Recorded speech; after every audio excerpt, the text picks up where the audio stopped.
I've recently posted to the Snowy Oak original group format, not so far to the community format page, which is newer, but the older group format on Facebook, because there's a higher percent of people there that have been directly targeted, so they are more familiar with these experiences. So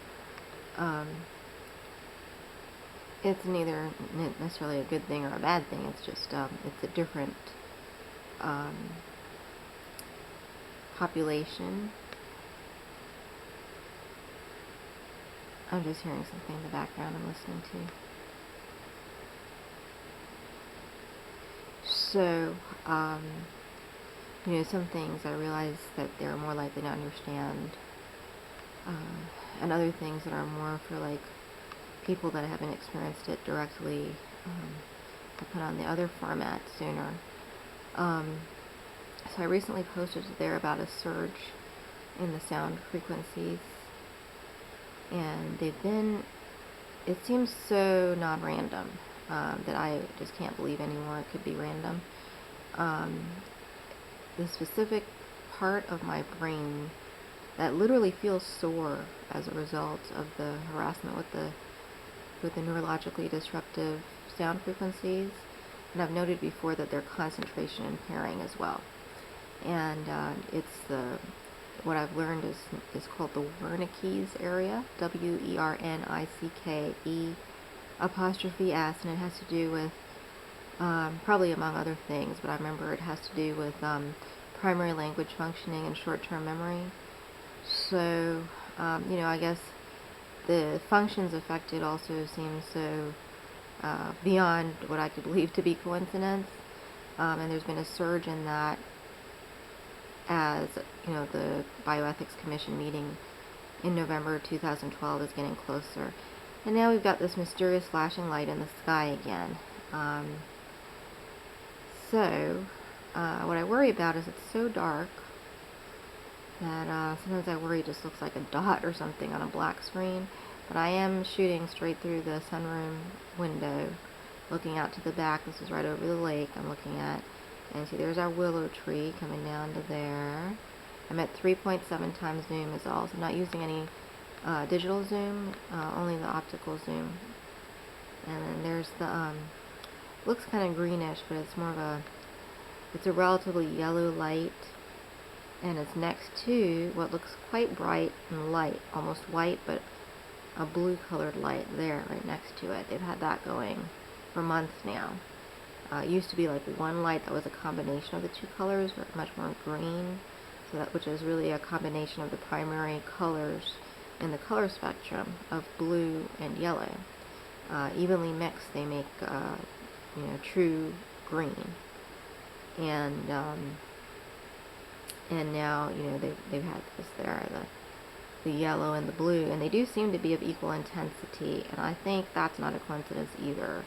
I've come across some neurological research, biophysics research that talks about potential effects of yellow and blue light of equal intensity, so on at the same time, I believe, so causing some kind of on-off response in cells, including human cells.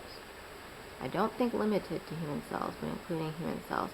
And then a little bit further to the right, they've had many nights, at least one, and then even at least two yellow lights. Right now, they just seem to have the one going. Let's see, I'm trying not to, I don't want to block the view altogether with the pane. There's a pane there. Let's see if we can see that yellow light. I think it's down. You can see the reflection of it down there. It's just a little hard because I'm looking through the willow tree. And there's that T-bar, that wooden T-bar that we've used as a landmark before when I'm looking in this direction out of the sunroom window, or out of the sunroom. And it has, what's the word I'm looking for, our boat that's covered with a white blanket. They're right behind it. That's what that white cloth is right behind it. And let's see if we can still see that flashing light now. Coming up and back up. There it is. Let's see if I can keep some of that light lower down in the frame. Okay, good. See how low? It's pretty low. If it was brighter outside, it would be easier to tell, but I mean, I think, you know, being that I'm only at 3.7 times zoom, and I have this in the regular orientation, you know, where the horizontal axis is longer than the vertical axis. So, you can see those two lights on the bottom that seem to be connected to one of the neighboring boathouses. That's probably the source of the electricity for those two lights. But that flashing light higher up, that's in the sky. So it's not like it's in a position where it could be clearly connected or readily directly connected to anything. I don't know if you can tell. I'm trying pretty well to be as still as possible. Which is still not, you know, you're never going to be able to be as still as if you have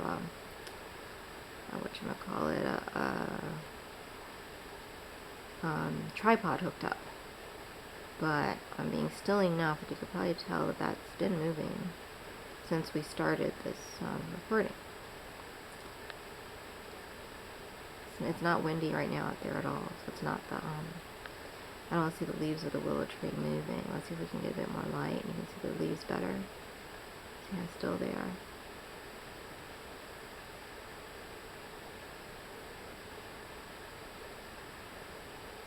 I wonder if after I started recording I can change the orientation and try turning this around to get more height. Huh. Yeah, I can't see that flashing light in the sky now like that. I don't know why. Wait, is that it? Yeah, I just don't see it. Let's see if we can catch it back by turning it back to original orientation. Huh. Oh yeah, there it is. That's because it's moved a little bit further to the right. I'll try this vertical. There. I'm able to get the blue light in there because of how much that light in the sky has shifted over, but I think I can keep the, there's the more yellow light. Yeah, let's try to keep that in frame and keep an eye on that flashing light.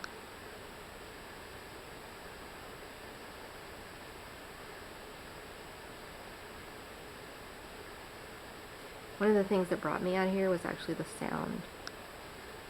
Frequencies were going too, but as I posted about recently what's been happening is that as soon as I open the door, the sunroom door, to be able to record the sound clearly onto this video recorder, they've stopped the sound. Whoever's doing it, they've stopped the sound. So they've noticed straight away when I've come out with the video recorder to get the sound frequencies I'm recording. They sound very much like the same sound frequencies they were using in mid-2007. I have several recordings posted to the Cheniere.com channel on YouTube. That's CHIN as in Nancy, YEREDOTCOM. The Cheniere.com channel on YouTube. I have several recordings from mid-2007 with the sound frequencies that sound like that. And they are accompanied by interesting light wave patterns. And they definitely do not seem random in their patterns.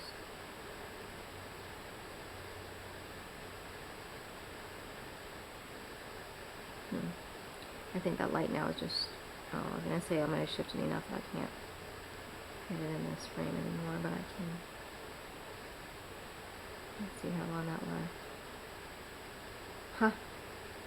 Now, if it's just a little bit of shifting, let me just see. No, it's actually above the top of the willow tree leaves there, so it shouldn't be the willow tree leaves that are blocking the view of that flashing light in the sky. And it's not cloudy sky, it's night either. The sky looks clear, pitch black, but clear.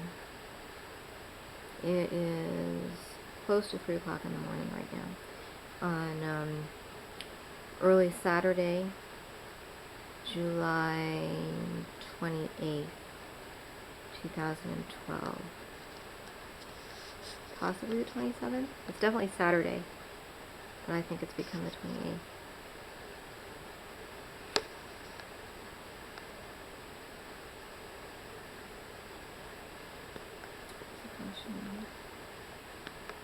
Huh.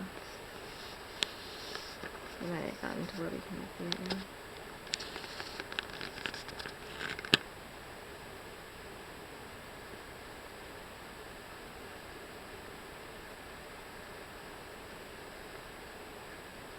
I actually still see it with my naked eye. So let's see. And that's happened to me before too. Oh wait, no, okay. It's happened to me before where I've seen it with my naked eye, but it stops being able to be seen on the camera. Let's see.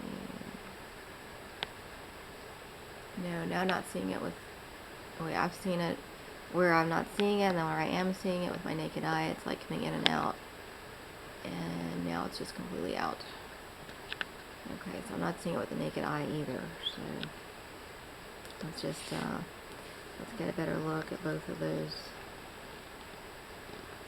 lights if we can, because of where the window pane is. Okay, so I'll shut this off. I'm going to see if I can zoom into those lights better. I don't know if it'll let me zoom in more. Yeah, it will. I'm at the full zoom now, which is digital, into 12 times zoom altogether.